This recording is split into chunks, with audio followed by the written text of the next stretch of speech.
So ayun, hello guys. So dumating na yung ating rack Diwa keyboard. I'm gonna flash na lang sa screen yung ating keyboard. Pagpasensyahan nyo na ang ating b-roll at hindi ako sanay kung paano mag b-roll. And yeah, medyo maalog yung camera. Pero ayusin natin yan yung pag nilipat ko na tong camera for the actual review. So ayan yung keyboard, isa siyang 65% key, so 65 keys siya. So basically, para siyang 87 key na keyboard na siniksik. Kita nyo naman, hindi nyo kita kasi ito yung keyboard sa harapan ko. Maliwanag siya. Kulay pink. Unfortunately, I wanna buy the black because, yeah, black. Simple lang ang black. Sa kadahilan ang brand nitong keyboard ay RAK, laging out of stock yung black. Hindi na nagkaroon ang stock. Hindi na nagkaroon ng stock yung ECPC sa Lazada. Nabili ko siya in Lazada for 1,195 pesos. Dumating siya in 2 days. So, umorder ako nung isang araw, dumating kanina. And si Kuyang Rider ay ang daing dinideliver dito sa area namin. Kaya, medyo bandang alas 2 niya na na-deliver. Ang usual delivery kasi ng Lazada dito ay around 10 a.m. or 9-10 a.m. ng umaga. So, dahil Sunday ngayon, I don't know. Alam naman niyo yung area namin, so wala nang tawag-tawag. Bigyan na lang siyang lalabas diyan. So, ito yung keyboard. Kita niyo naman, napakaganda niya. Maliit lang siya and type C siya. Tapos, hot swappable keys.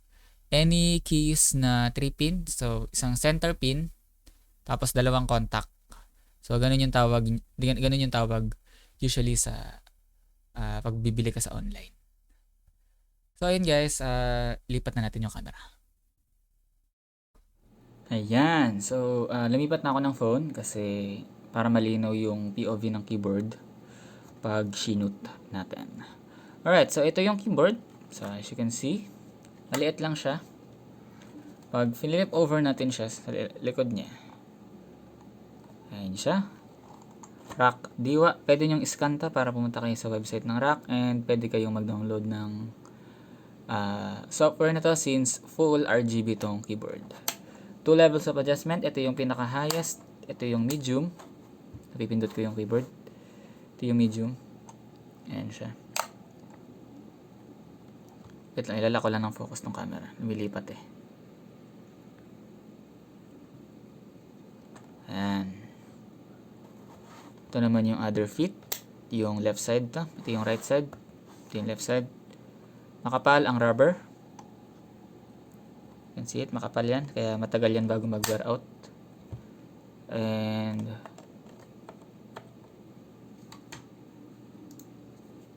wait lang, napindot yung keyboard.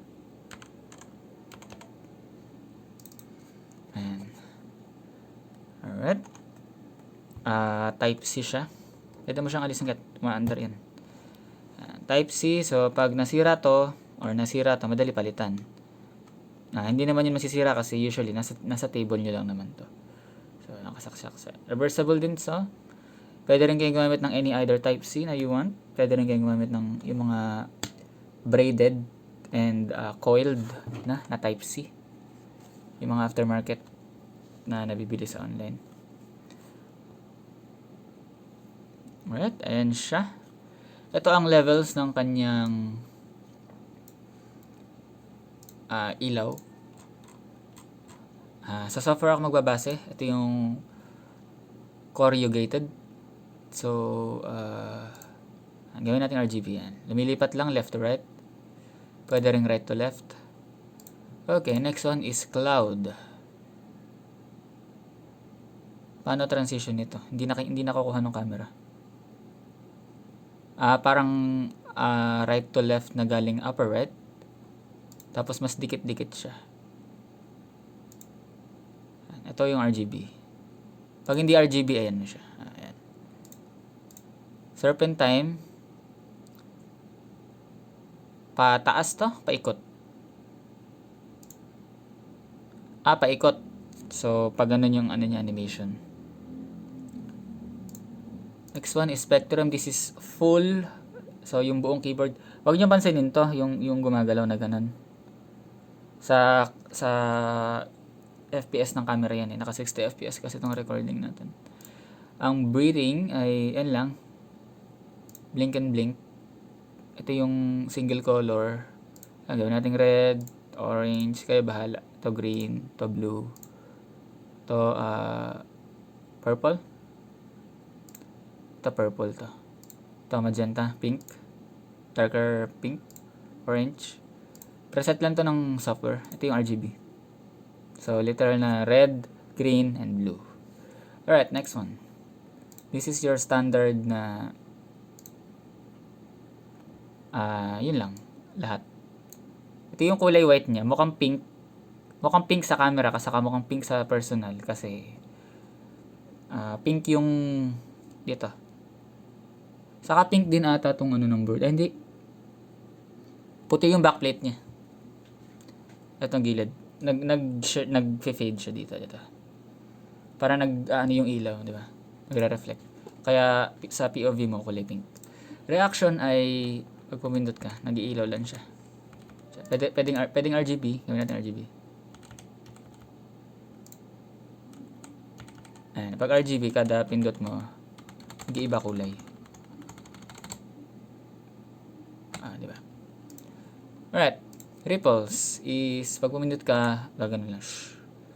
May effect na ano. Galing. RGB din natin. Kulay siya. Traverse ay I don't know what's this thing. Ayun. Isang line. So, ripples na isang line lang. Stars ay, parang stars sa langit. Kagabi. Ganyan lang siya. Blinking. Flowers naman ay I guess lahat. Tigi-tigi sa yung light. You can call it like that. Roll. Pataas. Wave. Cartoon. Rain. Scan. Surmount. Ang surmount ay steady. So,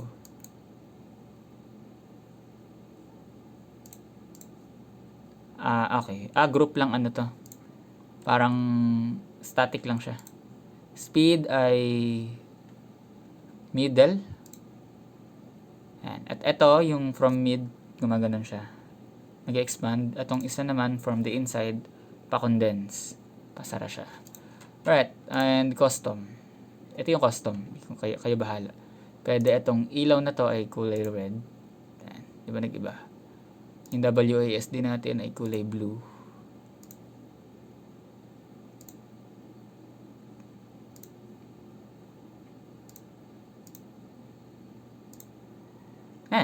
Kaya bahala.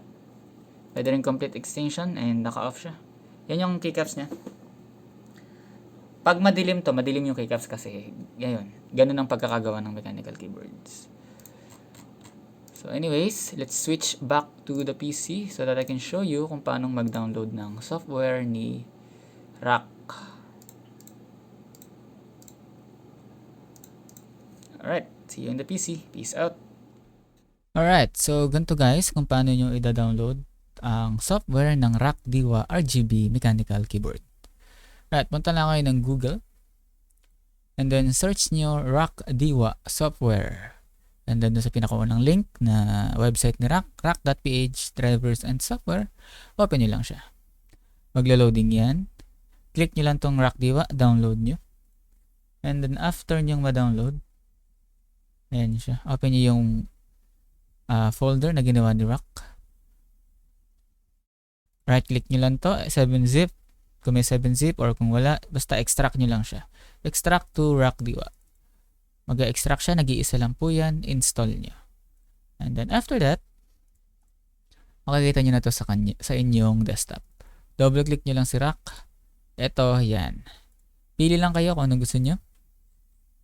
Madai siyang effects, RGB. Lahat yan RGB, pwede rin isang kulay lang. Pwede rin naman kayo mag-custom kung anong gusto nyo gawin. Yung per key. Per key yung isa-select nyo.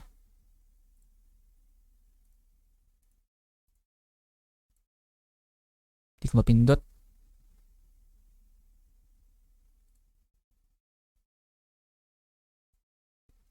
Ganyan, LM. Tapos red. Yan siya. Alright. Ganun lang yan. Pwede rin lang kayong buha ng, pwede nyo i-rebind. Lahat po ng keys, basta may software ay programmable. So, pwede mong gawing kakaiba yung keyboard mo. Okay? After that, macro. Para makapag-add kayo ng macro, click nyo lang tong plus. Binibilisan ko po tong recording kasi sasobra na ako sa 10 minutes. May limit ang TikTok. Click nyo lang tong plus. Ito yung macro. Click nyo lang ang record kung ano gusto nyo gawin. Stop. Para ma-rename nyo siya, click nyo siya. Click nyo to. Rename. Or click nyo to. Lagay kayo ng bagong name and then click nyo yung rename. Ganun siya. Para magamit naman to, balik kayo sa button settings. Click kayo ng key, anything. Kunyari, itong delete. Click nyo lang si delete. Click nyo itong default function. Punta kayo sa macro function. And then, pagka pili nyo, click nyo itong save. Ang regular ay standard. So, pagka-pindot, yun yung mangyayari. Ang release stop, hanggat naka-hold ka dun sa switch or sa key, dire-diretso siya. Ang press down, toggle, on, off. Pag pinindot mo, gagana yung macro. Pag pinindot mo ulit, mamamatay. Alright, and that's it. Enjoy your new Rock Diwa. Sa mga bumili, iwanan ko po yung link sa description ng video.